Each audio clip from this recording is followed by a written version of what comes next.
जय गुरु जी, शुक्राना गुरु जी। आज हम दिव्य आभा का चैप्टर 61 पढ़ने जा रहे हैं, प्रेम प्रवाह की पीड़ा में।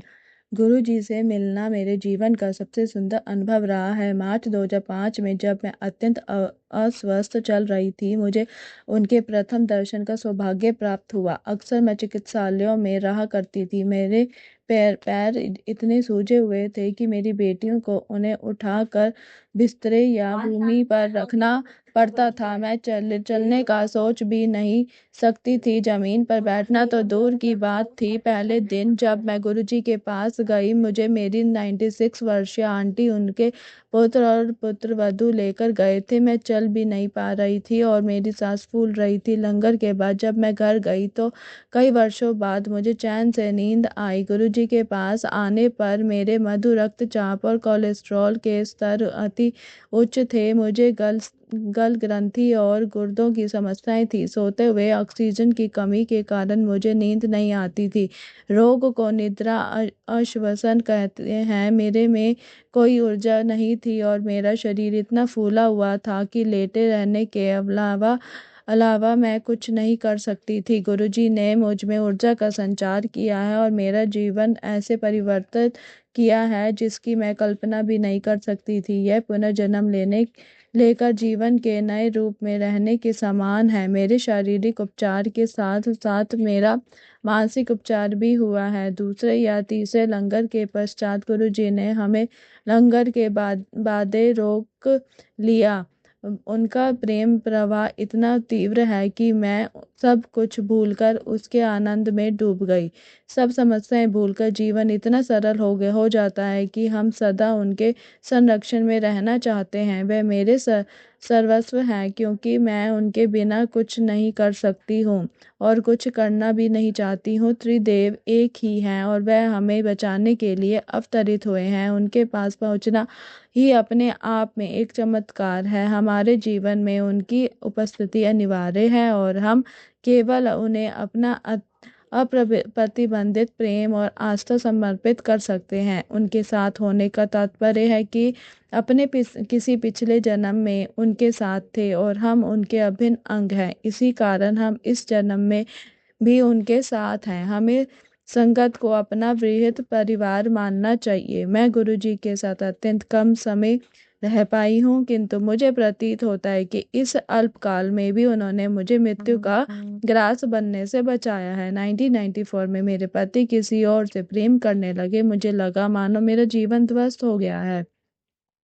उन्होंने मेरे साथ विश्वासघात किया था। फिर भी मुझे लगता रहा कि एक दिन सब पहले जैसे सामान्य हो जाएगा। हिंदू परिवार से होते हुए मैंने एक मुसलमान से प्रेम विवाह किया था और धर्म परिवर्तन भी किया था। 2006 में मेरे पति ने अपनी इस प्रेमिका से विवाह कर लिया। यह होने के बाद भी मैं संतुष्ट हूँ। इस शांत भाव की प्राप्ति के लिए गुरु जी ने मुझे आत्मनाश से रोका। मैं उस अवस्था में थी जब मैं आत्महत्या को छोड़कर कुछ भी करने को तत्पर थी। 1998 में मेरी एक बड़ी शल्य क्रिया हुई थी जो 7-8 घंटे चली थी। उसके बाद जब मेरी जीवन नैया डूब रही थी, गुरुजी ने ही मुझे बचाया था। कुछ समय पूर्व ही होली के अवसर पर मेरे पैरों पर छाले हो गए और किसी कारणवश यह सड़ने लगे। घाव में से बदबू आने लगी। चिकित्सक ने मेरा पैर देखकर कहा कि अंगूठे को काटना पड़ेगा। उस दिन बृहस्पतिवार था और गुरुजी के दर्शन के लिए मेरा नियत दिन शुक्रवार था। कहने की आवश्यकता नहीं कि उनके आज्ञा के बिना मैं कुछ भी करवाने को तैयार नहीं थी। गुरुजी ने कहा कि एक छोटा सा छेद करने से वह ठीक हो जाएगा। वैसा करने से 1 माह में मैं ठीक हो गई। अभी तक मैंने किसी अंग विच्छेदन रोगी को उससे बचते नहीं देखा है। कभी कभी मैं दुखी होती हूँ क्यों मैं अपनी शरीर के प्रति इतना असावधान रही हूँ और मैंने उसका ध्यान नहीं रखा है। यदि मुझे पता होता कि एक दिन मुझे अपने स्वामी के दर्शन करने पड़ेंगे तो मैं अपनी शरीर को इतना रोगग्रस्त नहीं होने देती और उन पर इतना बोझ नहीं बनती। गुरुजी अपने अनुयायी की वेदना अपने पर अंतरित कर लेते हैं जब वह हमारे कारण कष्ट उठाते हैं। मैं अपने आप को असहाय पाती हूँ। क्या हम कुछ कर सकते हैं? मुझे ज्ञात नहीं है कि मैंने उनको पूर्ण समर्पण किया है या नहीं। क्या मुझे संशय है या प्रेम के कुछ तत्व को रोक कर यह उनसे अप्रतिबंधित प्रेम का नाटक है? मुझे पता नहीं है कि प्रेम क्या होता है। मुझे केवल इतना ज्ञान है कि जब से मैं उनसे मिली हूँ, मैं उनकी दिव्यता को प्रतीत करना चाहती हूँ। इससे अधिक और क्या मांगू? गुरुजी का प्रेम सदा हमारे हृदय में खिलता रहे, कुछ भी हो जाए, पर मैं उन तक पहुंचना चाहूंगी। मैं निवेदन करती हूँ कि मेरे कर्मों को इस प्रकार से परिवर्तित करें कि हमें सदा उनकी उपस्थिति का आभास होता रहे। मैं अपने स्वामी के साथ ऐसे ही रहना चाहती हूँ। जितना मैं उनको देखती हूँ उतनी ही मेरी प्यास बढ़ती है, और इस प्यास को बुझाने के लिए एक जीवन पर्याप्त नहीं है। आत्मा की भूख और प्यास का ध्यान तो केवल उसके स्वामी ही रख सकते हैं। मुझे सदा चिंता लगी रहती थी कि मेरे बाद मेरी अवयस्क बेटियों का क्या होगा, पर उसका भी निर्णय हो गया है। मेरी बेटियों को अब गुरु जी के संरक्षण में सुरक्षित होने का आभास होता है।